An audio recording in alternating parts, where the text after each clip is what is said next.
AITA for refusing to lend my car to my brother after he crashed his own? Ever since we were kids, my younger brother, Alex, and I have had a classic sibling rivalry.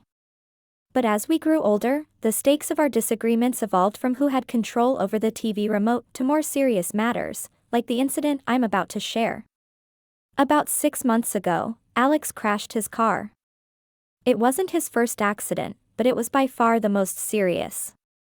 Thankfully, he walked away with only minor injuries, but his car was totaled. The insurance payout wasn't enough to cover a new car because his policy only covered the market value of the old one, which, let's just say, wasn't much. Since then, Alex has been using public transportation to get to work and run errands. It's not ideal, especially since we live in a suburb where things are spread out, and the public transport system is less than reliable. Our parents have been sympathetic to his plight and have occasionally lent him their cars, but they're getting older and aren't keen on this becoming a permanent solution. Enter me, the older sibling with a stable job, a car, and, apparently, a target on my back for familial obligations.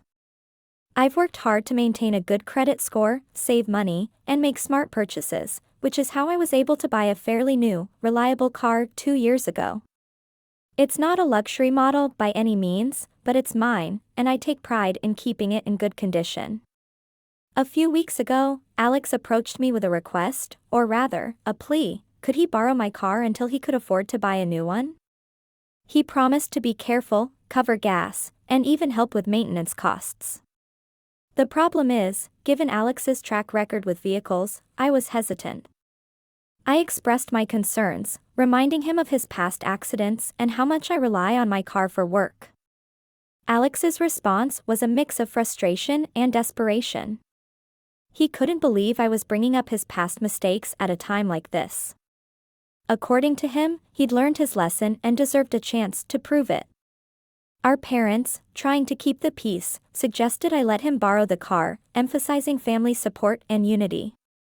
Feeling cornered, I proposed a compromise. I offered to help Alex look for a cheap, used car and even lend him some money to add to whatever he could scrape together. But my car was off limits.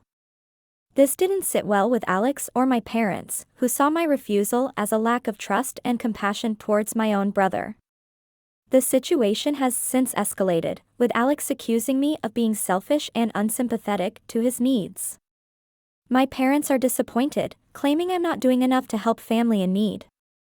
They argue that material possessions shouldn't come before family, and by denying Alex my car, I'm valuing things over blood. On the other hand, I feel like I'm being punished for being responsible. Why should I risk something I've worked hard for because Alex hasn't been as cautious? It's not just about the car, it's about accountability and consequences. If I relent, what message does that send about taking responsibility for one's actions? The tension this has caused within the family is palpable. Family gatherings are now filled with an undercurrent of resentment and unsaid words. Alex's struggle with transportation continues, and my relationship with him and my parents has become strained. So, Reddit, I turn to you in my moment of familial turmoil, AITA for refusing to lend my car to my brother after he crashed his own, despite the pressure from my family to support him in his time of need?